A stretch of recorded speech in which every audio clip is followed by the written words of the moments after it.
house was now filled with silence and suspicion. The same man who once called her queen now treated her like a stranger. One Friday evening, everything changed forever. Nkem had spent the day alone. Ogechukwu had left early and hadn't called once. She had cooked, cleaned and waited. Hours passed. Night came. The sky turned dark and the sunlight outside began to glow. Still, there was no sign of him. Then, around 9:30 p.m., she heard the sound of a car horn. She rushed to the window. It was him. She fixed her scarf quickly, wiped her face, and opened the door. What she saw outside made her freeze. Ogechukwu stepped out of the car, not alone, but with a woman beside him. The woman was tall, light-skinned, with long hair and red lipstick. She wore a tight black gown and high heels. Her nails were long and painted. She looked confident and bold. Ogechukwu walked ahead with the car keys. The woman followed, carrying a handbag and a shopping bag. They walked into the house like it was normal, like it was planned, like Nkem didn't exist. Nkem stood in shock as they entered. Ogechukwu barely glanced at her. He simply pointed to the guest room and told the woman where to drop her bag.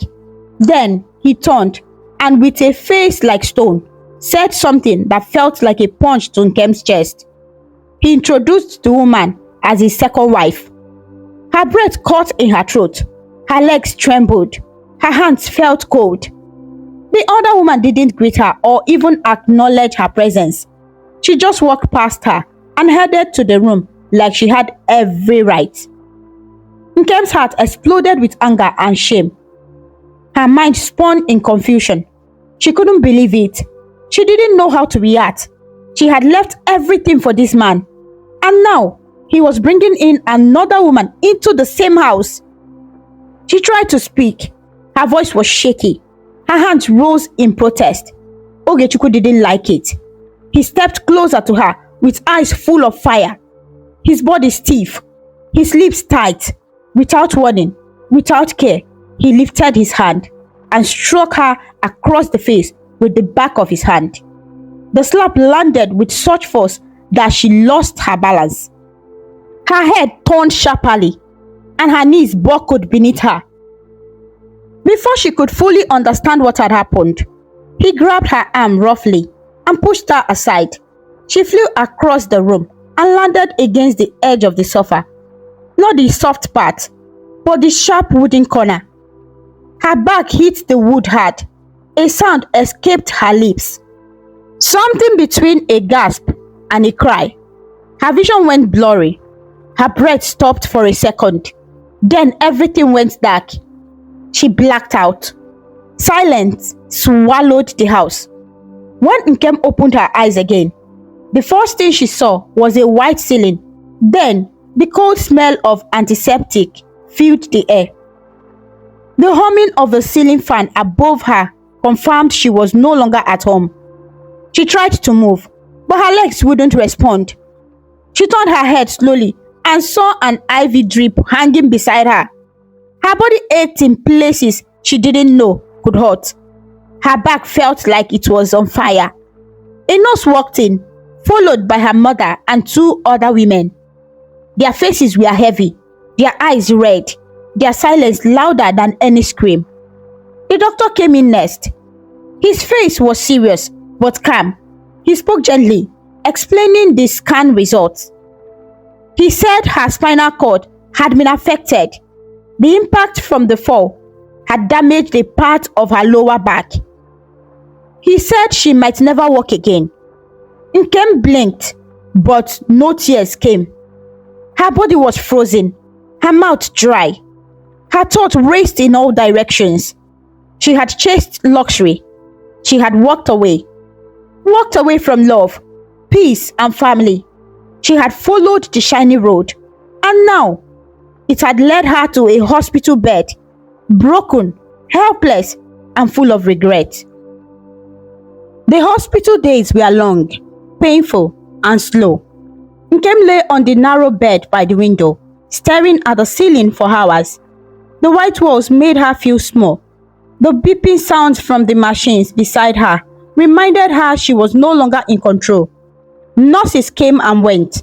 Some were kind, others cold. She barely noticed them. Her back ached every day. Her legs refused to move. The doctor said the damage was serious. Something in her spine had shifted during the fall. He said she might not walk again, not even with therapy. He said there was a chance of healing, but it was very slim. She didn't ask for details. She didn't want hope. She was broken, physically and inside her soul.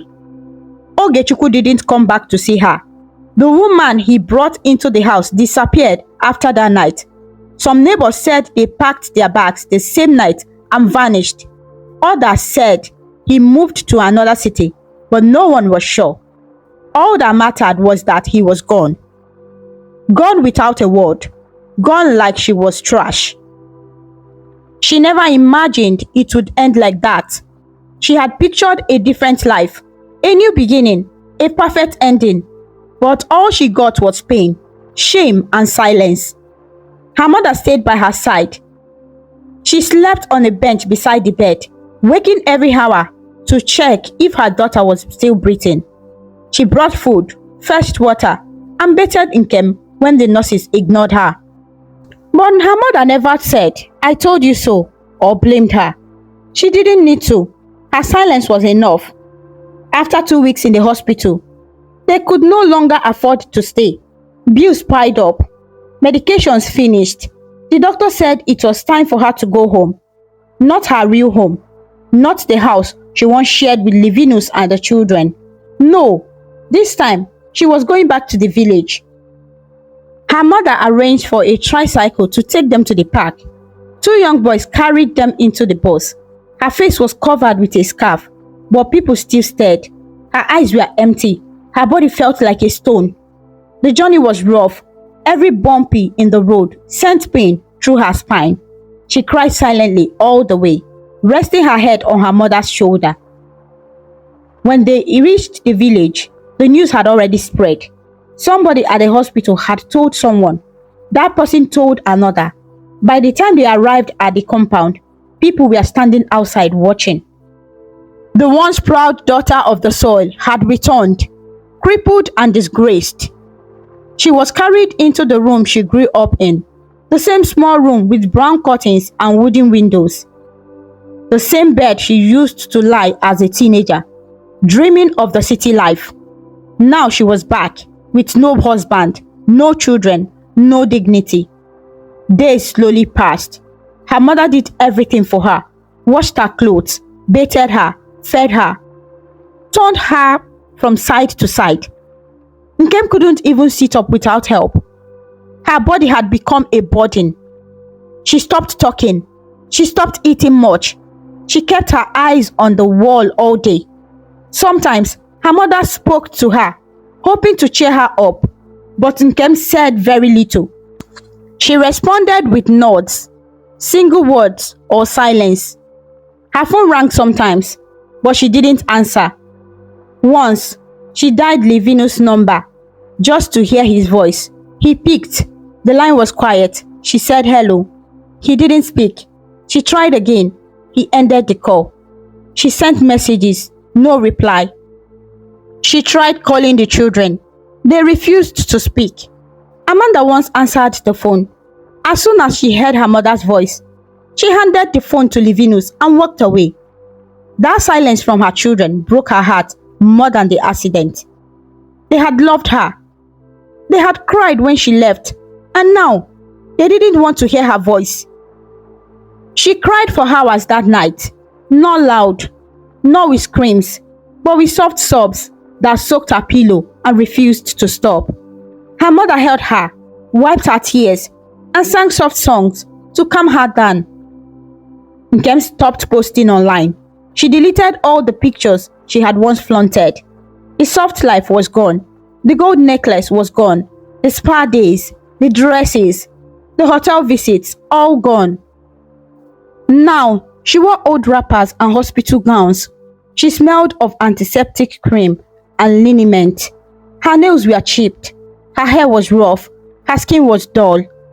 But the worst part wasn't the physical pain, it was the shame. When her mother wheeled her out in the evening to sit under the mango tree, neighbors watched from behind windows. Some whispered, some pointed, some just stared. She could feel their eyes on her. The once glowing tailor of the city, now just a shadow of herself. Her life had become a story. People told it over palm wine, over firewood fires, over church gossip circles. She knew the words they used. She thought she was better than us. She left her husband for soft life. Now see her, crippled and alone. Her ears burned with shame. One Tuesday morning, as the sun rose and her mother went to the market, a quiet knock came on the door. It wasn't loud, just soft and unsure. Nkem, lying on the bed near the window, turned her head slowly. The door creaked open. A young girl stepped in, holding a small food flask. She was about 18 or 19, wearing a long skirt and a neat top. Her hair was braided and her face was clean. Nkem blinked, trying to remember. The girl stepped forward, looking shy. Then she smiled and said something Nkem never expected. She said, "Auntie, I always admired your family.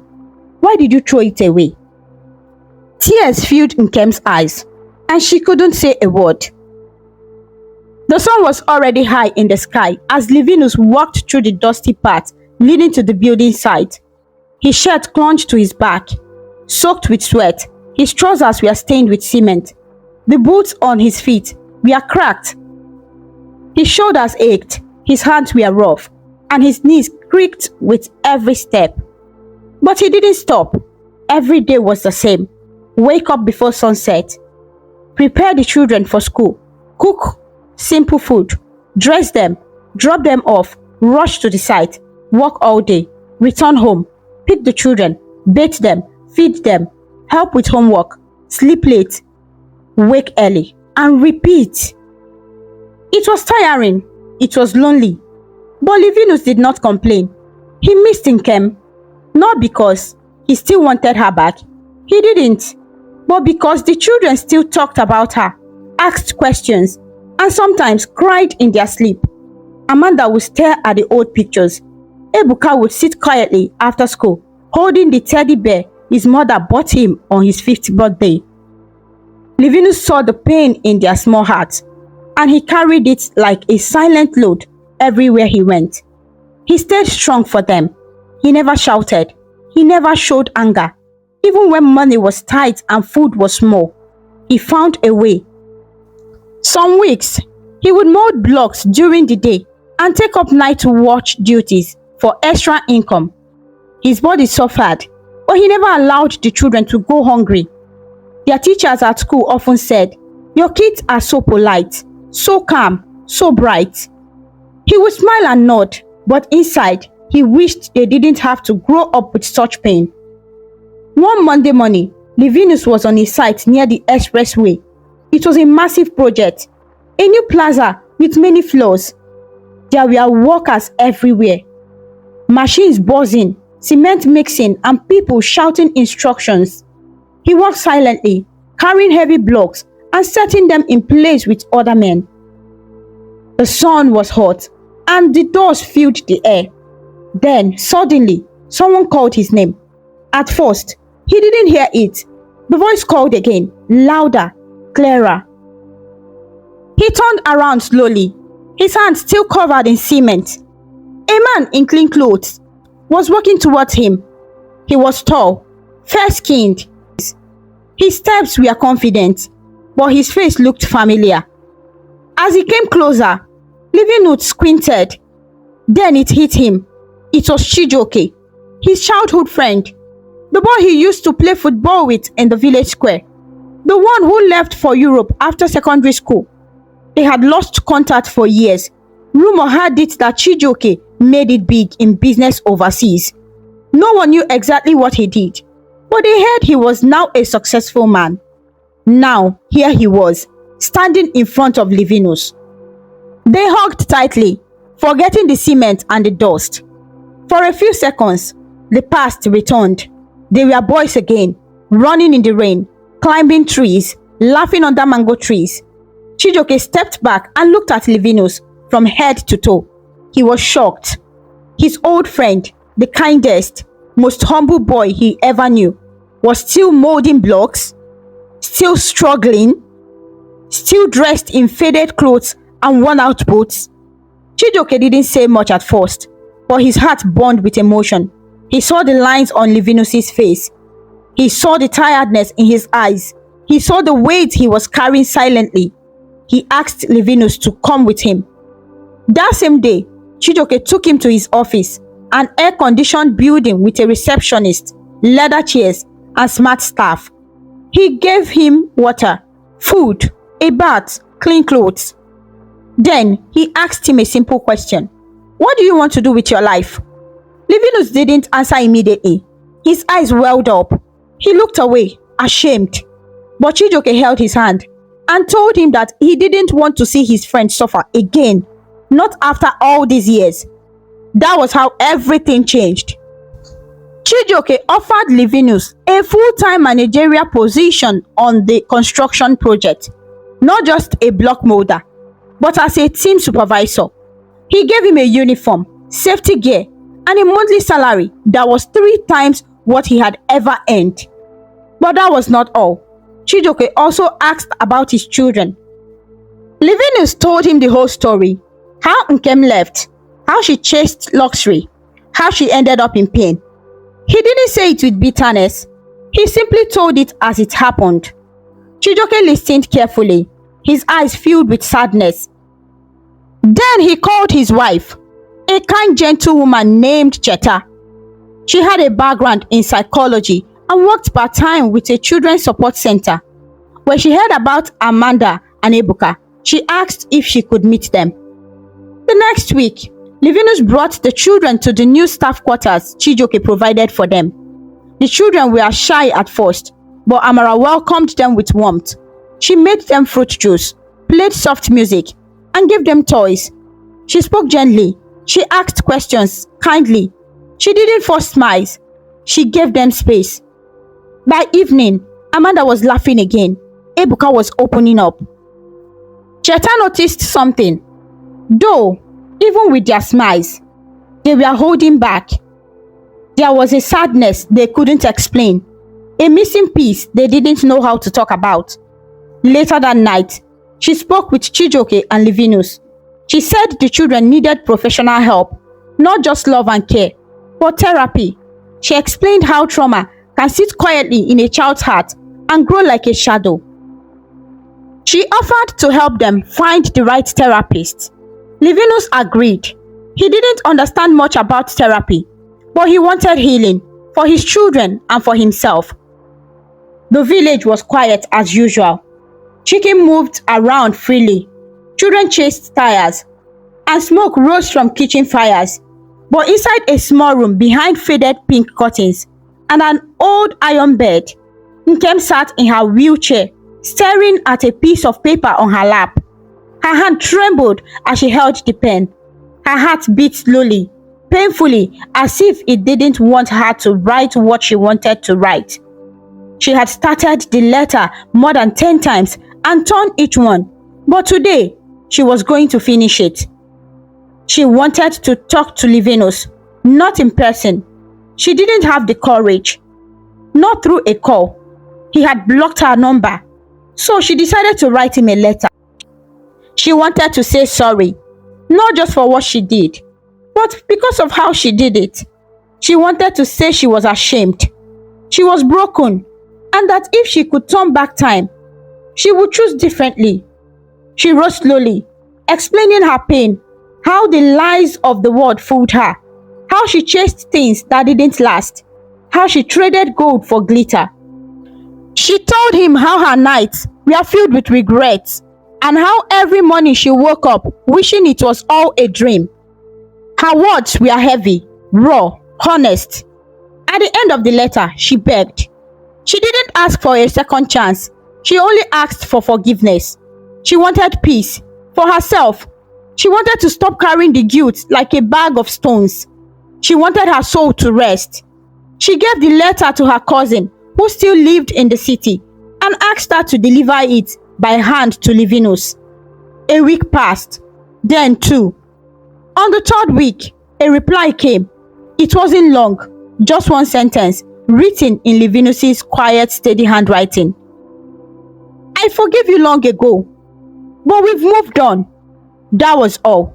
No insults, no emotions, just the truth. Nkem read it over and over again. She cried, but not because he rejected her. She cried because she knew he meant every word. She had truly lost him, not because he hated her, but because life had moved forward without her. And that was the kind of pain that no medicine could heal. Back in the city, Levenus had become a new man. After receiving the manager job from Chijioke, his life began to shift, slowly at first, then quickly. His confidence grew. His speech improved. He started taking online business classes. He read books at night. He watched videos on YouTube. He listened to advice. He was no longer the quiet man who kept his head down. He was now a man with vision. With Chijioke's help, Levenus saved enough money and started his own small blog making company. He named it Divine Strength Blogs, a name that reminded him of everything he had survived. He hired other workers, bought better tools, and rented a large space near the express. Soon, his blogs were in the demand. Contractors who once ignored him were now placing orders. News of his growth spread. He moved his children to better schools. Amanda was in a scholarship for her excellence in mathematics. Ebuka followed closely, winning an award in science. Their school fees were covered for the next 5 years. People in the neighborhood watched with wonder. The same man whose wife mocked for being short, dark, and poor was now a respected business owner. The same man who was once pitied was now honored. He didn't flaunt his success. He stayed simple, humble. But his life was no longer the same. One bright Saturday morning, Levenus stood beside a new bungalow in Lekki. He held a set of keys in his hand, his eyes misty. The house was modest but beautiful, painted cream with brown roofing. It had 3 bedrooms, a paved compound, and a small garden at the side where Amanda had already planted flowers. It was his first house, paid in full. He walked in with the children, smiling as they jumped on the sofas and explored every corner. This was the life he had dreamed of. Not riches beyond measure, but peace, joy, and a home where love was not faked or forced. He took a picture of the house and shared it on his new Facebook account with a simple caption, "From dust to destiny." The picture traveled. Even the village. Nkem saw it late at night. She had been scrolling through Facebook with her left hand. The right side of her body still ached from time to time. Her back was no longer in constant pain, but she still couldn't walk. A neighbor had bought a second-hand smartphone to keep her company. She saw the photo of the house. The others followed. Pictures of Amanda holding a trophy at school, Ebuka with his certificate, Levenus in a neat shirt shaking hands with other builders. She zoomed in. They all looked happy. Amanda's smiles had grown wider. Ebuka looked taller. Levenus looked younger, stronger, and peaceful. Nkem dropped the phone on her lap and stared out the window. She wanted to feel happy for them, but all she felt was a deep, burning sadness. One afternoon, she was taken to a small church crusade at the village field. Her mother had insisted. The guest pastor was known for praying, for healing and deliverance. The field was filled with people, young and old, poor and rich, sick and healthy. They sang, danced, and shouted. Nkem sat in her wheelchair near the middle, her head bowed. The preacher climbed the stage and began to speak. He talked about choices. He talked about pride. He talked about second chances and how some people never get them back. As he spoke, something inside Nkem began to stir. Her chest tightened, her eyes filled with tears, her hands shook. She had never ever truly spoken about what had happened. Not to anyone, not fully. She had carried the weight alone. But now, something pushed her. When the preacher asked if anyone wanted to share a testimony or confession, she raised her hand. There was silence. People turned to look. Whispers began. They wheeled her forward. She took the microphone with trembling fingers. The crowd stood still, and then she spoke. She told her story. From the beginning, how she once had a peaceful home, a loving husband, and 2 beautiful children. How envy entered her heart. How she listened to the wrong advice. How she chased vanity. How she abandoned her family. How she ended up broken and alone. She cried, not small tears, heavy tears. She said she was not looking for pity. She said she wanted to warn other women. She begged them not to make the same mistake. She begged them to be wise. She begged them to love the one who loves them and not to chase shadows. She said, if my story can save just one woman, then my pain is not in vain. The field was silent. Then slowly, people began to clap, not out of joy, but out of respect. Even in her shame, Nkem found the courage to speak the truth. Days passed. Nkem grew weaker with each passing day. Her health, already damaged by the accident, began to fade faster than expected. Her body was tired. Her bones ached. Eating became difficult. Her eyes lost their brightness. Her mother noticed the changes and became worried. Even the nurses at the local health center began to whisper something was wrong, something deep and final. As Nkem lay in the bed, the silence of the room often grew louder than noise. Her thoughts never left her. She remembered the small hands of her children, their laughter, their tears, the day she walked away. She remembered Levenus's quiet strength, his patience, his silent sacrifices. She remembered how she traded love for luxury and lost everything. But more than anything, she longed to see her children again.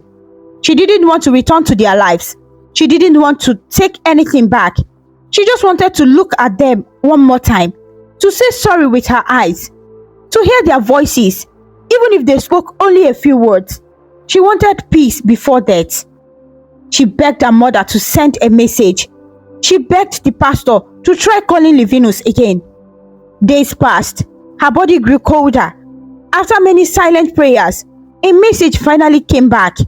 Levenus had replied. He had sent his address. He agreed.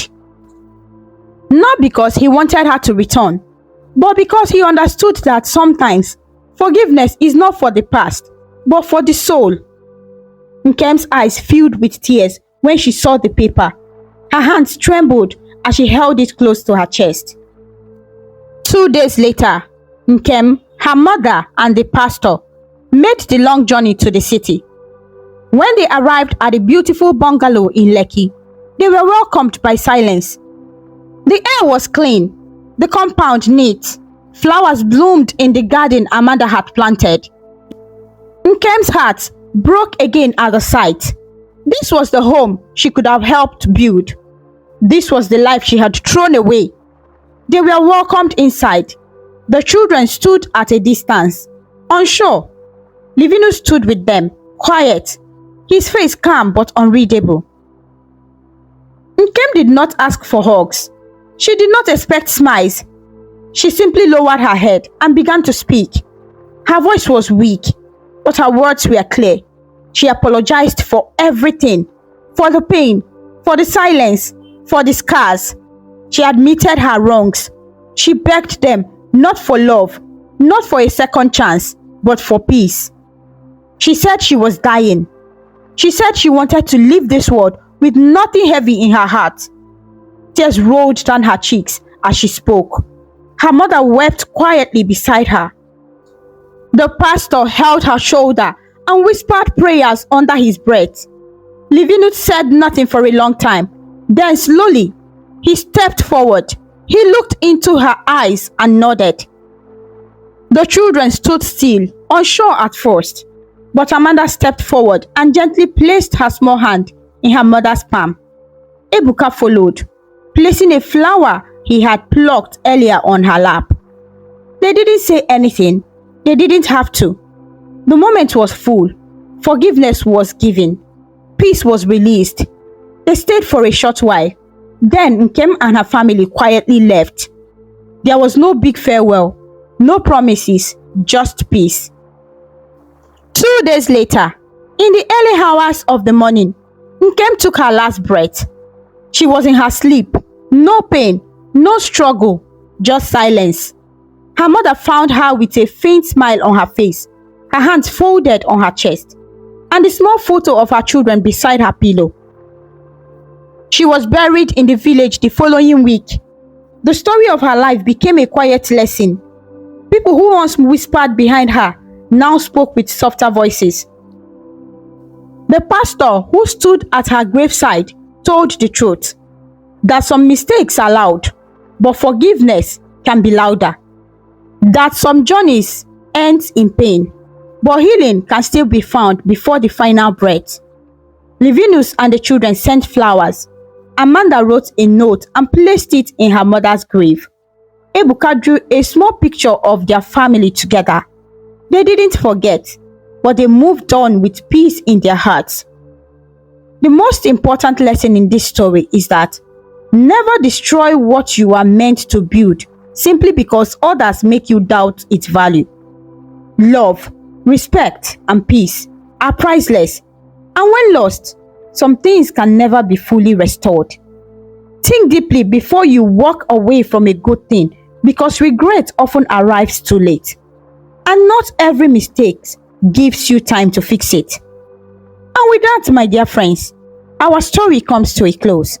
But remember, the magic of storytelling lives on, waiting to whisk us away on new adventures, where the wonders of imagination know no bounds. Goodbye for now, and may your dreams be filled with joy, wonder, and endless possibility. Thank you so much for watching. Please kindly comment, like, share, and subscribe to our YouTube channel for more interesting stories.